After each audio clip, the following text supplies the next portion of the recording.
Hello. යා අපිට ඉන්නවා ලයින් එකේ. රයිට් ඔය දැන් ඊයේ කතා කරලා ගියාන් පස්සේ මං ඊයේ එයා පල්ලෙහාට ගිහිල්ලා ආයෙම මේ අපේ චරිත් කතා කරන් පස්සේ මේ මදුනංගි ආවා එළියට. ආයෙම ආවා මට කතා කරලා. ආවට පස්සේ මම කිව්වා දැන් ඊට නිදර වැඩසටහන වෙනකොට අර තව ලක්ෂ අපි තව 10ක් දෙන්න තියෙනවා කියලා කිව්වා. ඒක දෙවෙනි වැඩේට ලක්ෂ රිමාන්ඩ් කරන වැඩේට සෝරි මේ දානවට රිමාන්ඩ් කරවනට ලක්ෂ ඩීओ වැඩේට ලක්ෂ 10ක් දැන් ලෑස්ති කරන්න ඕනේ කිව්වහම පස්සේ යාකුවා හරි අයියේ මමත් ඒක ගැන තමයි මේ කල්පනා කර ඉන්නේ සයි සල්ලි මේ ඉල්ලුවාද කියලා ඇහුවා. කවුද කියලා මං කිව්වා මෙහෙමයි මේ ඇත්ත වශයෙන්ම මේ රකිත පුතාට එහෙම සල්ලි අවශ්‍යතාවයක් නැහැ. නමුත් මෙතන මේ වැඩසටහනට යන්න තියෙනවා. තප්පරගෙන හලෝ. ඔව් ඊට පස්සේ මම කිව්වා මේ කට්ටිය මේ මෙච්චර ගිය පාරත්ලා මේ 10ක් ගත්තේ ලක්ෂ 10ක් ගත්තේ මේ ඒවට අදාළ තැන් වලටයි මේකයි මෙහෙම කතා කරලා ඉද්දී ආක්වා මෙන්න මෙහෙම කතාවක් එයා කිව්වා. මේ ඊට පස්සේ මම කිව්වා මම ඔක වැඩි කතා කරන්න එක මම කිව්වා මේ ආයි මම හිතන විදියට අයියේ අර මේ ගෙවන අරබ ගෙවන ඒවා හරි කියලා කිව්වා. නිකන් ඒක මම ඇත්ත කියන්න එපා.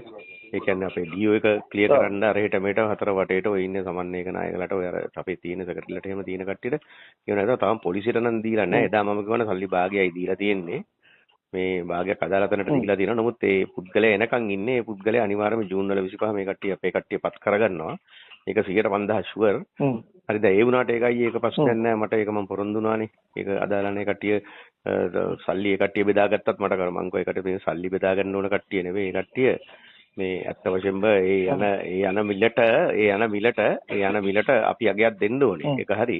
අපි යාට දුන්නා මෙයාට දුන්නේ නැහැ කියලා කිව්වා. දැන් උනත් ඔයා බලන්න කිව්වා. දැන් උනත් අපි ඔතන ඉන්න කට්ටිය සෙට් කරගන්න 100 150 ලක්ෂ 10 2 3 ගන්න නැහැ කිව්වා. ආගේ මල්ලිගේ දෙන 9 මේකට ගන්නව නම් පටන් ගන්න නිකන් පියනුනත් ලක්ෂ 10න් පටන් ගන්න කිව්වා. ලෝය කෙනෙක් උනත් ලක්ෂ 25 තව පටන් ගන්න කිව්වා.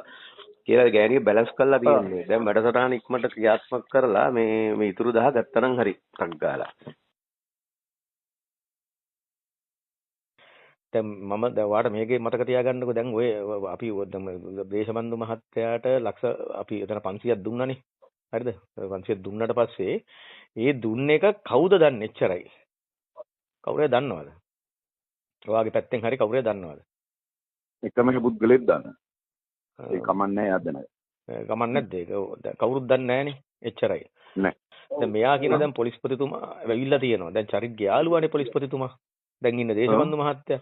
ඉතින් චරිත්ගේ අතේ ඉන්නවනම් චරි ඇයි මේක කරන්නේ නැත්තේ? ඇයි මේක පරක්කු කරන්නේ නැත්තේ? අපිට නඩු පරක්කු කරන්නේ. දැන් කිව්වේ ඊයේත් මම කිව්වා මම දේශබන්දු මහත්තයාගේ නමක් මම ගෑවුවේ නෑ. ඇත්තටම වැඩක් නෑ ගාලා. ඒක මොකද දේශබන්දු මහත්තයාගේ ඇග්‍රීමන්ට් එක තියෙන වත් එක්කනේ. තේරෙනවද? මම කිව්වා නම් ගියේ ඔයා මරන්න නැතුව ජීවත් වෙන්නේ අද වුණත් දේශබන්දු මහත්තයා අතින්. ඒතර දේශබන්දු මහත්තයාට ඔකට සල්ලි දුන්නේ ආ මරන්න නැතුව ඉන්න කියලා. කියලා මං කිව්වා මම දන්නේ නෑ. ඔයා ඉස්සලාම කතා අපි ඔය කියන්න ඕනේ නෑනේ යාට. එයාට කියන්න ඕනේ නෑ සල්ලි දුන්නේ ඒක. ඒක තමයි මහත්තයාට කිව්වේ. දැන් ඒ එක්කෙනෙක් දන්නවා කියන්නේ රකිත විතරක් දන්නේ. රකිත විතරක් දන්නේ. නෑ. රකිත විතර නම් වෙන පිට මිනිස්සු දන්නවද වාගේ කවුරු හරි? පොලිසිය මිනිස්සු කවුරුත් දන්නේ නෑ. ඒ වෙලාවේ එතන හිටපු තව අනිත් පුද්ගලයා දන්නේ. එච්චරයි. එයාගේ කටින් හරි මෙහෙම ගිහිල්ලා තියෙනවද ඔයා සල්ලි දුන්නේ යාට කියලා? නෑ. ඒගොල්ලෝ කවදාවත් පුද්ගල පුද්ගලයෝ අඳුරන්නේ නෑ. දන්නේ නෑ. කවදාවත් කතා කරන්නේ. ඒක දේශබන්දු මහත්තයා. ඔව් දේශබන්දු මහත්තයාගේ එක්කෙනෙක්ද? එහෙම නැත්නම් ඔයාගේ හිතවතෙක්ද? දෙන්නගෙම හිතවතෙක්.